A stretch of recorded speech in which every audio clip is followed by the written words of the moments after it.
দেখুন, আমরা দুজনেই রাজ্যসভার সদস্য, একই দলের সদস্য, পাশাপাশি বসি। তো স্বাভাবিকভাবেই উনি আজকে আমাকে আমন্ত্রণ করেছিলেন নৈশভোজ করবার জন্য। ওনার বাড়িতে এলাম। তা দুজন ব্যক্তি যখন বসে তো সামাজিক বিষয় নিয়ে, রাজনীতির বিষয় নিয়ে কথা হবে, লুডো খেলা নিয়ে হবে না, ক্রিকেট ম্যাচ নিয়ে হবে না, এটাই স্বাভাবিক। মাঝে মাঝে অনন্ত মহারাজ ক্ষোভ প্রকাশ করেন রাজ্য বিজেপির উপর। তার একটা না, আমি এই নিয়ে আজকে কোনো মন্তব্য করতে চাই না। ওনার কিছু নিঃসন্দেহে ওনার আবেগ কিছু জায়গায় আহত হয়েছিল, আমরা দুজনের মধ্যে কথা বলেছি। এবং এর আগেও রাজনাথজি এসে প্রথম ওনার সঙ্গে যোগাযোগ করেন। এস আলওয়ালিয়া এসেছিলেন, আমাদের প্রধানমন্ত্রীজির সঙ্গে ওনার কথা হয়েছে, অমিত শাহের সঙ্গে কথা হয়েছে, কৈলাস বিজয়বর্গীয়ের সঙ্গে কথা হয়েছে। আগামী দিনে আরো যারা বিজেপির নেতৃবৃন্দ এখানে এসেছেন, ভূপেন্দ্র যাদব ওনার সঙ্গে এসে দেখা করবেন। নির্দিষ্ট কুচবিহারের মানুষের একটা আবেগ আছে, তাদের কিছু সমস্যা আছে এবং একটা নির্দিষ্ট গৌরবোজ্জ্বল ইতিহাস আছে। সে আপনি যদি বীর চেলারা থেকে শুরু করে বা তার পরবর্তী সময় পর্যন্ত দেখেন, ইতিহাসের পাতা থেকে কিছু নামকে মুছে দেওয়া হয়েছে।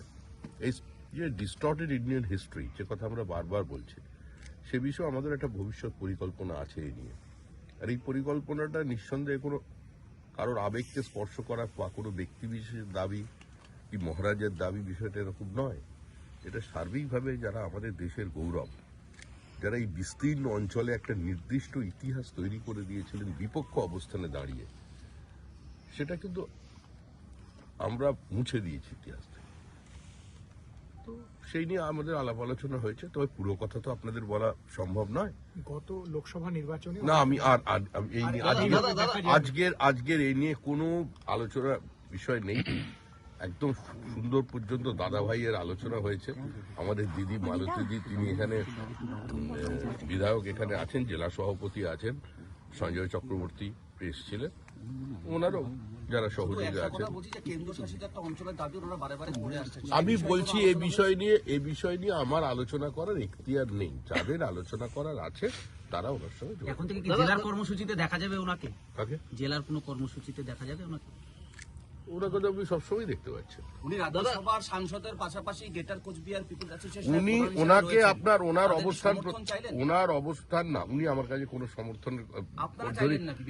আমরা কি চাইবো, উনি কি চাইবেন, বিষয়টা এরকম নয়।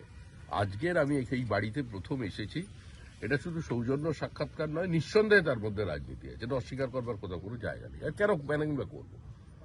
তো আমরা এখানে এসেছি, ওনার যা বক্তব্য কিছু উনি আমাকে জানিয়েছেন এবং আমিও সেটা যেখানে পৌঁছে দেওয়ার চেষ্টা করবো। খুব শীঘ্রই সর্বভারতীয় নেতৃবৃন্দের সঙ্গে আর বৈঠক হবে। আর উনি তো সক্রিয় আছেন, ওনার নিজস্ব একটা গ্রহণযোগ্যতা আছে, ওনার পারিবারিক প্রতিষ্ঠা আছে, নির্দিষ্ট একটা অতীত আছে ওনাদের।